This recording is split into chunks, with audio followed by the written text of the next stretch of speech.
So this is the walkthrough for Chapter 10 practice test. Here's a list of things that you will want to make sure you have on your note card.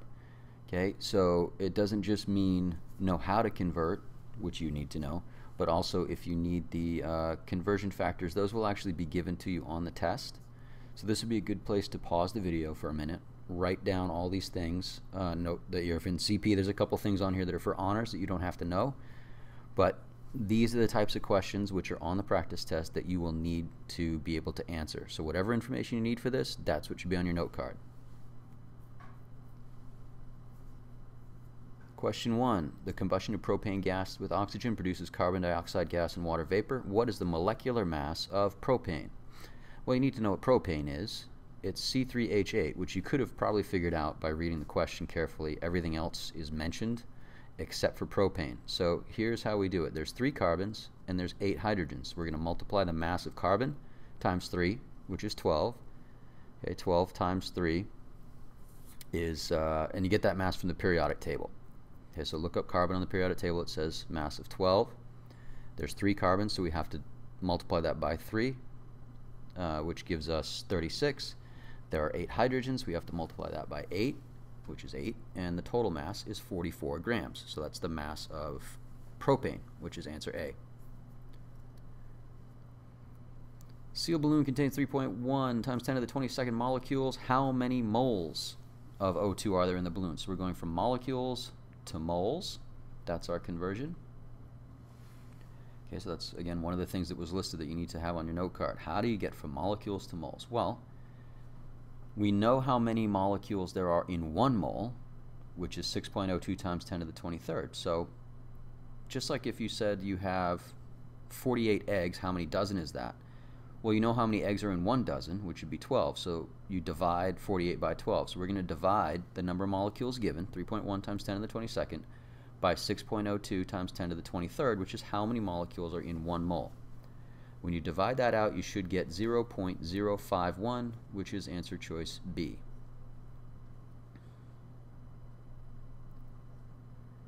What is the mass of 1 mole of liquid water? So the molar mass, okay, the mass of 1 mole is called the molar mass. So water, of course, is H2O. So we need to find the mass of hydrogen, and we're going to multiply it by 2, and the mass of oxygen, and there's only 1. And then we're going to add those together, and we're going to find those numbers on the periodic table. And the fact that it says liquid water is actually irrelevant, because 1 mole of anything is the same, whether it's a liquid, solid, or gas. So 2 times hydrogen. Hydrogen's mass is 1. Multiply by 2, that's 2. 1 times oxygen. Oxygen is 16. 1 times 16 is 16. When we add those 2 together, we find that the molar mass of water is 18 grams, which is answer choice B.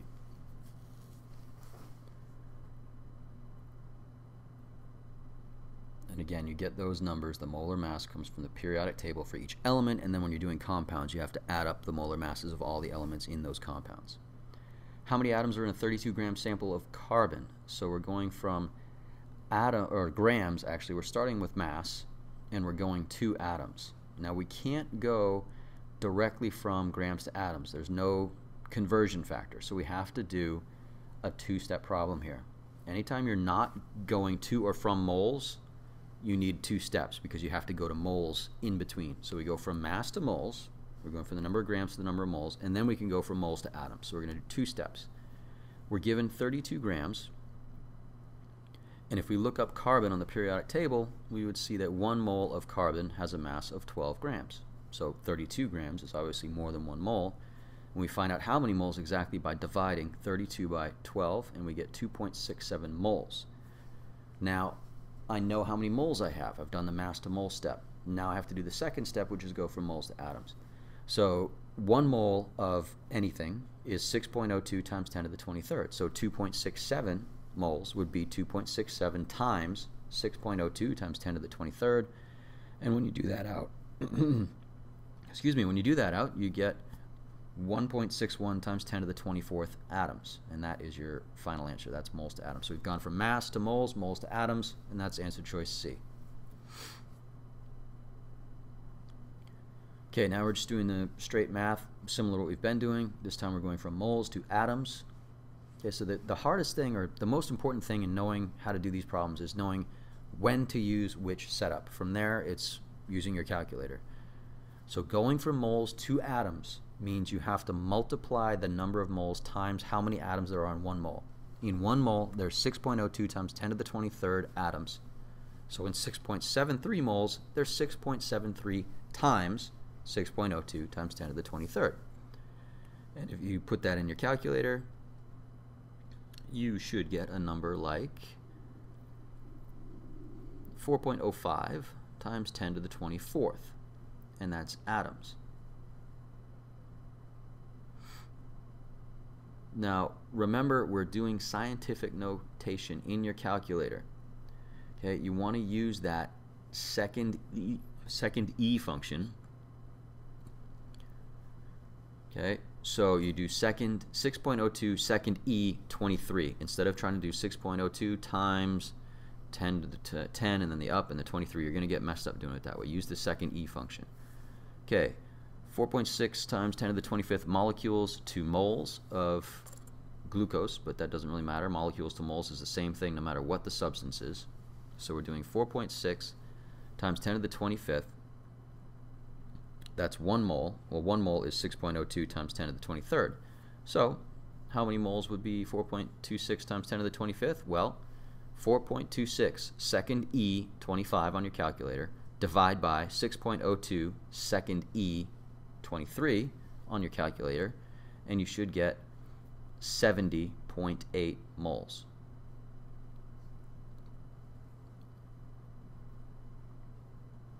Convert 0.0324 moles of water to molecules of water. This time we're going from moles to molecules. So we have less than 1 mole in this case, 0.0324 moles, and we know that 1 mole is 6.02 times 10 to the 23rd molecules or atoms or whatever. So we multiply 0.0324 times 6.02 second E 23 in your calculator, and when you do that out, you should get an answer that's less than 6.02 times 10 to the 23rd, which in this case is 1.95 times 10 to the 23rd, or 22nd rather, because it's a lot less. So 1.95 times 10 to the 22nd molecules would be your final answer.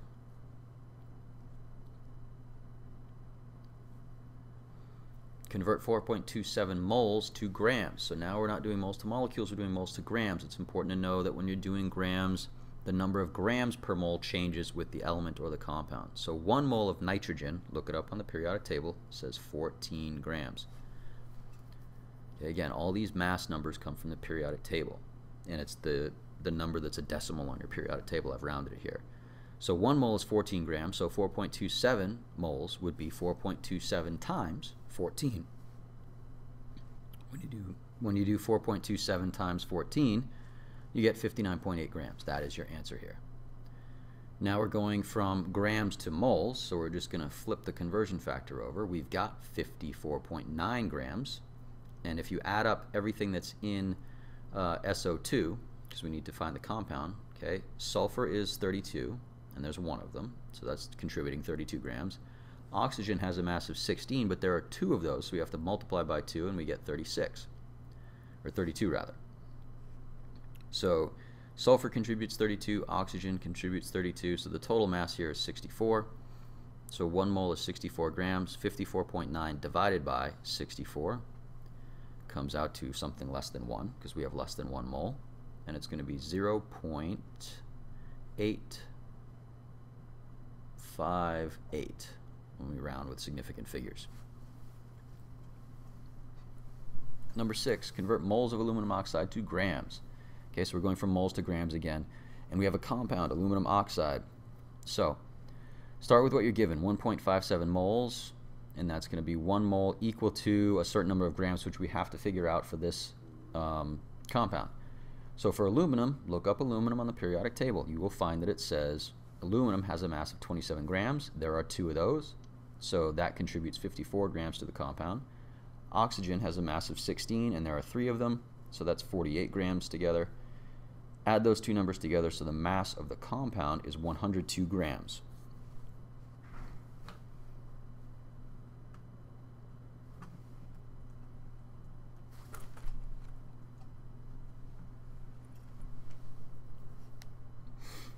Okay, so 1.57 times 102 is 160. Okay, we're converting 3.8 times 10 to the 25th molecules to moles. So we're going moles to molecules again. Sorry, molecules to moles, yep. We're going from molecules to moles. And we've got 3.803 times 10 to the 25th, and we know that 1 mole is 6.02 times 10 to the 23rd. So you do 3.803 second E25 divided by 6.02 second E23 in your calculator, and you will come up with a number that looks like this: 6.32 times 10 to the 24th. That's not right.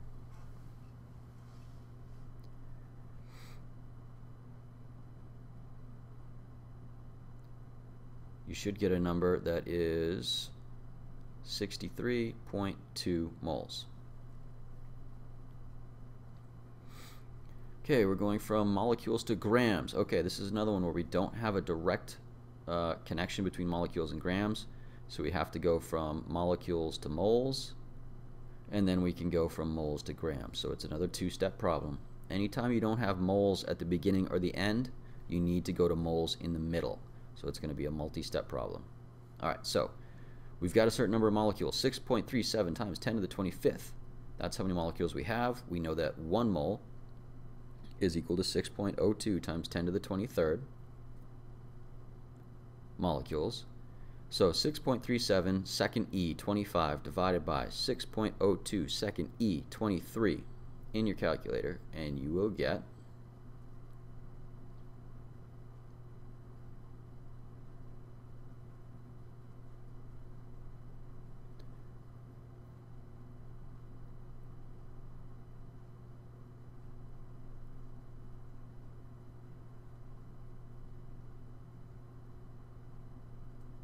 you get 106 moles. That's rounded. So now I know how many moles I have. I need to know how many grams that is. So first I have to figure out what's the mass of CO2. Well, carbon has a mass of 12, oxygen has a mass of 16, but there are 2 of them, so that contributes 32 grams altogether. 12 plus 32 is 44 grams. The mass of carbon dioxide is 44 grams per mole. 1 mole equals 44 grams, so 106 moles would be 106 times 44 grams. So you're going to get a relatively big answer here, 4,664 grams.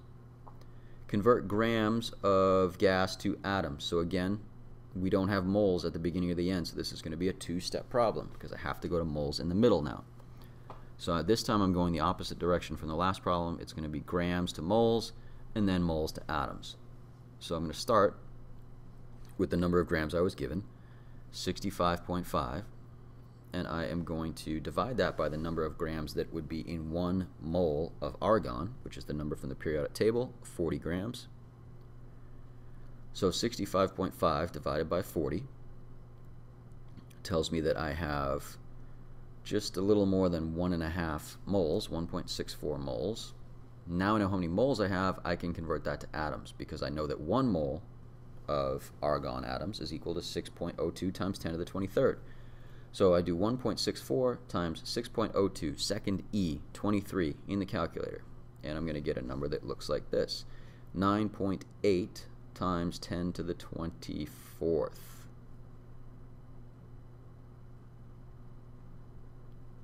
That should be 24th. Nope, 23rd. Alright, so convert 120 grams to molecules.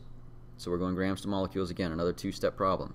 I've got 120 grams. 1 mole of chlorine is 71 grams. Chlorine is 35.5, so 35.5 times 2 is 71. Again, that 35.5 comes from the periodic table.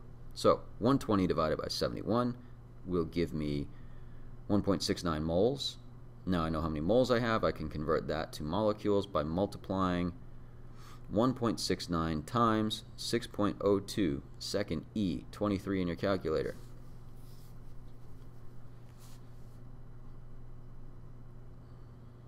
And you're going to get a number that looks like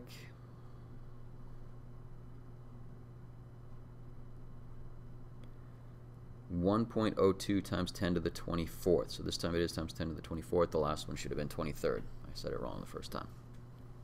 Okay, percent composition this time. So I've got a compound, ammonium phosphate, okay, and I want to know what the percent of each element in the compound is. So first thing I need to do is figure out how much mass each element contributes. So keep in mind the NH4 is in parentheses with a 3.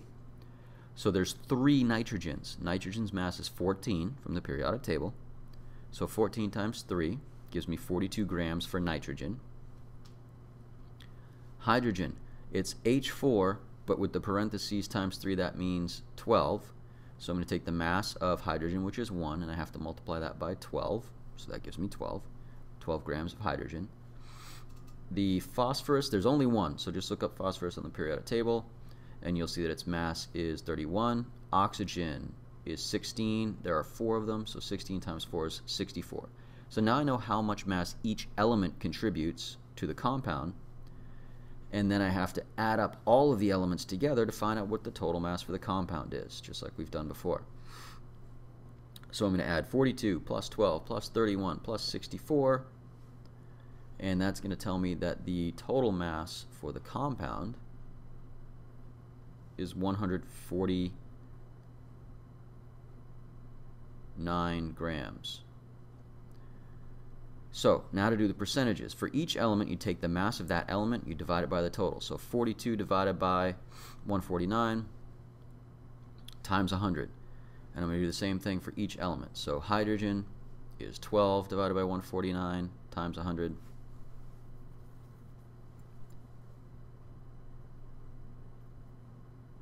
For phosphorus, it's 31 divided by 149 times 100. And then for oxygen, it's going to be 64 divided by 149 times 100.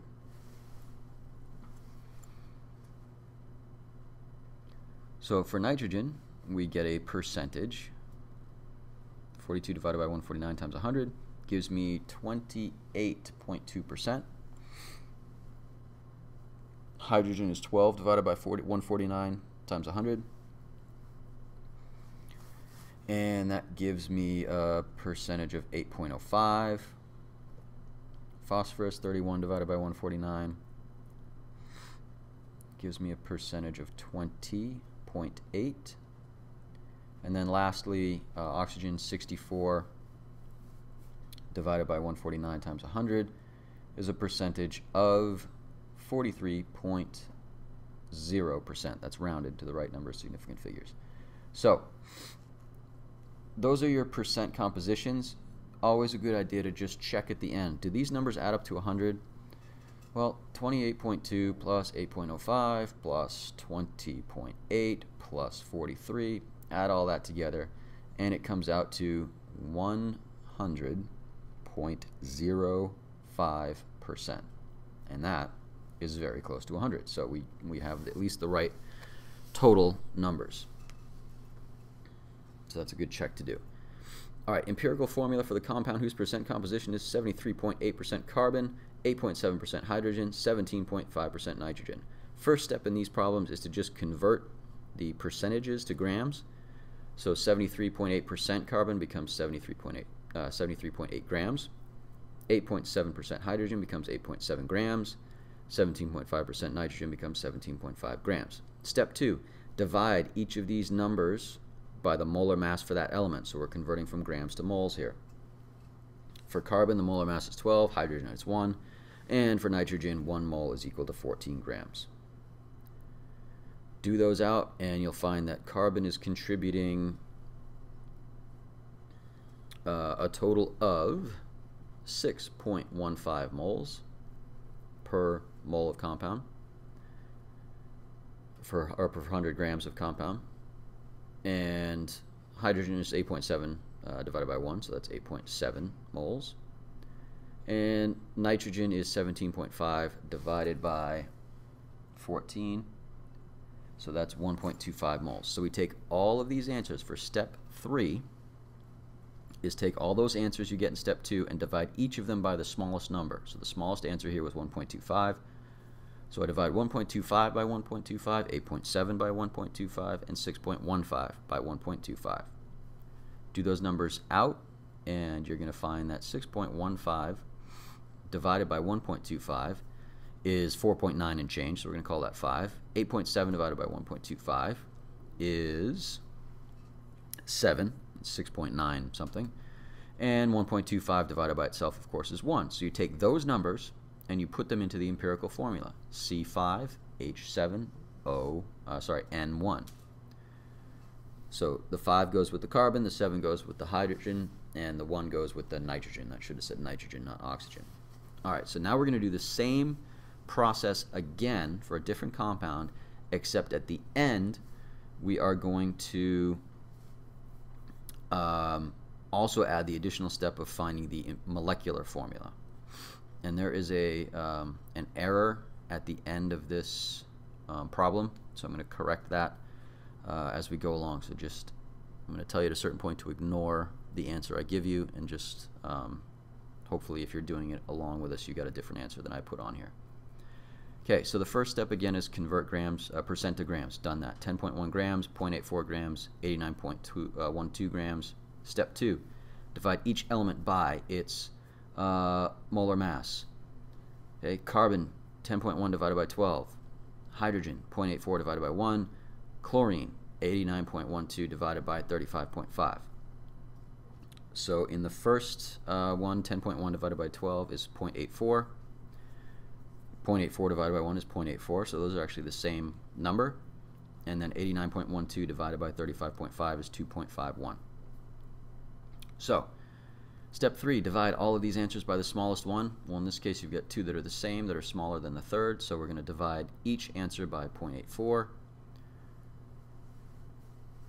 And we're going to get 1 for carbon, we're going to get 1 for hydrogen, and we're going to get roughly 3 for chlorine, just a little more than 3.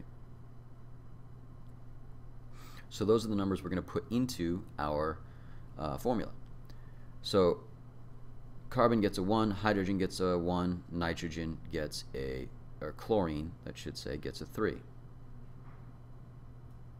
So here's where the typo comes in, because that says N3. It should say Cl3. So that kind of makes the rest of these calculations come out a little bit wrong, but I'll explain it to you. So now to find the empirical to molecular formula conversion, you take the empirical formula, which is what we just got in step 4, and you figure out what would the mass of that formula be. Well, in this case, it would be carbon, which is 12, plus hydrogen, which is 1, and what this should say is chlorine times 3. That's where it gets messed up, because it says nitrogen times 3 is 42, which is not correct. It should say chlorine times 3, which would be 105 or 106.5, and if you added that to the other two, you would get 119. In this case, it was 55 instead, so you should have gotten 119 in the last step, in which case the number here would be 1 instead of 2, and you would find that the actual formula is the same as the molecular formula. If the answer was 2, it would be double, but that was a mistake on my part. Alright, what's the formula? Oldies but goodies. What's the formula for ammonium phosphate?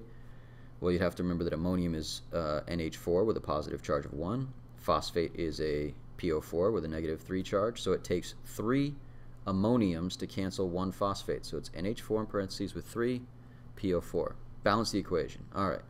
On the left, there are 2 hydrogens and 2 oxygens. On the right, there are 2 hydrogens and 1 oxygen. So I need to fix that.